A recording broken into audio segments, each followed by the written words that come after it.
Assalamualaikum warahmatullahi wabarakatuh. Salam sejahtera untuk kita semua.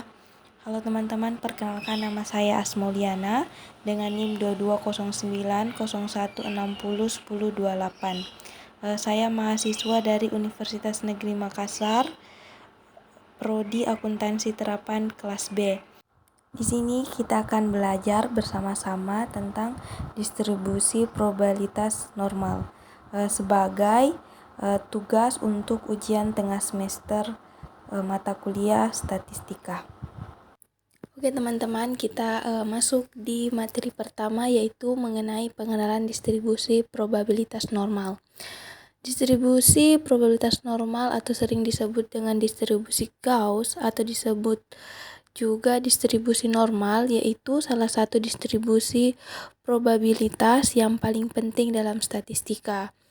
Distribusi ini sering digunakan untuk menggambarkan fenomena ilmiah yang memiliki pola normal atau simetris seperti tinggi badan manusia, IQ, dan sebagainya.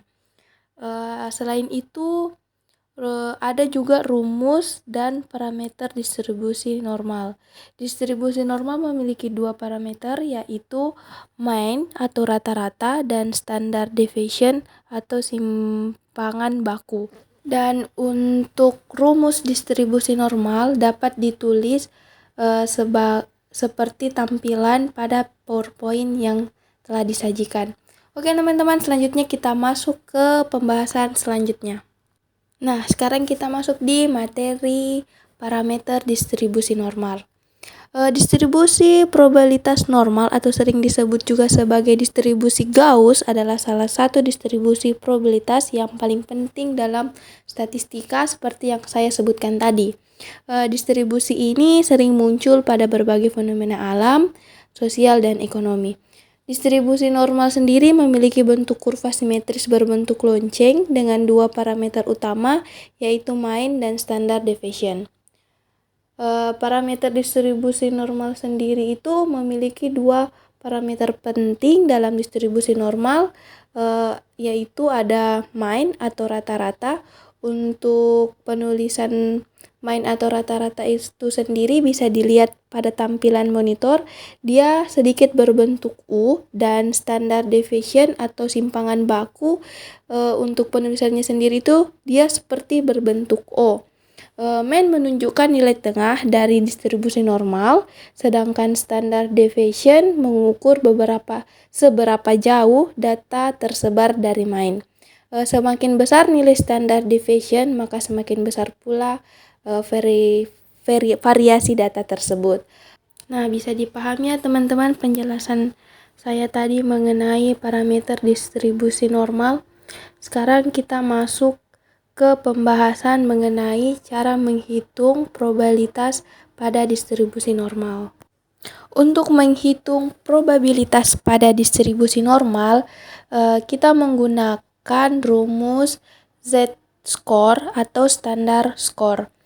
Menghitung probabilitas pada distribusi normal sendiri, kita setelah mendapatkan nilai Z-score dapat dicari probabilitasnya menggunakan tabel distribusi normal standar atau menggunakan software statistik.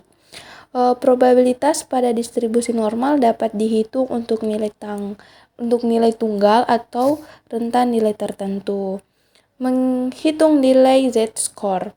Untuk menghitung nilai Z-score dapat menggunakan rumus Z sama dengan dalam kurung X kurang mean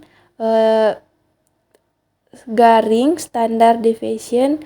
X adalah nilai yang akan dihitung probabilitasnya pada distribusi normal.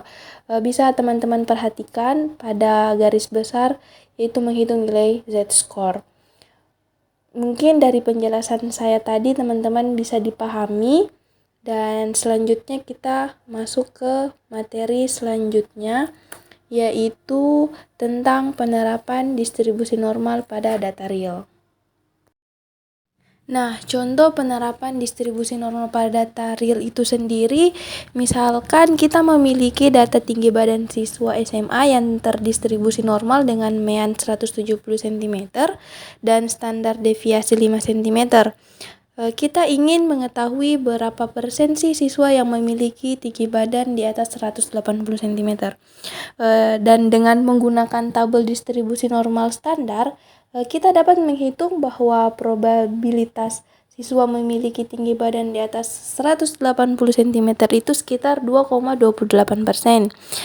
Dengan demikian dapat disimpulkan bahwa hanya sekitar 2,28% saja siswa SMA yang memiliki tinggi badan di atas 180 cm.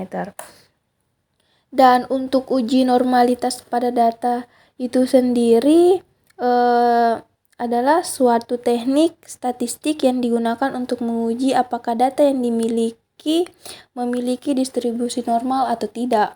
Distribusi normal itu sendiri adalah distribusi probabilitas yang sangat umum digunakan dalam statistik karena banyak fenomena alam dan sosial yang dapat dijelaskan dengan menggunakan distribusi normal.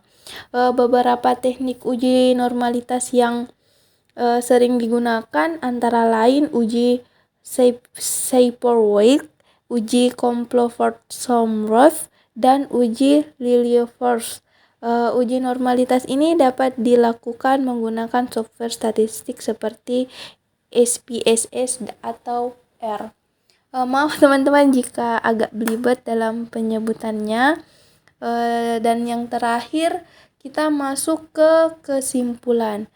Distribusi probabilitas normal adalah salah satu distribusi probabilitas yang sangat penting dalam statistika.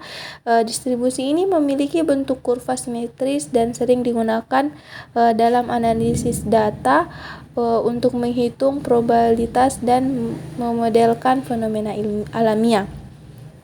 Rumus dan parameter distribusi normal dapat digunakan untuk menghitung probabilitas pada distribusi normal. Selain itu, penerapan distribusi normal pada data real juga dapat memberikan informasi yang berguna dalam analisis data. Namun, sebelum menggunakan distribusi normal pada data, penting untuk melakukan uji normalitas pada data untuk memastikan bahwa data tersebut memenuhi asumsi distribusi normal. Jika data tidak memenuhi asumsi tersebut, maka perlu dilakukan transformasi data atau menggunakan distribusi probabilitas lainnya. Itulah tadi pemaparan dari saya. Mohon maaf jika ada kekeliruan dalam memaparkan materi yang saya bawakan. Sekian dari saya. Assalamualaikum warahmatullahi wabarakatuh.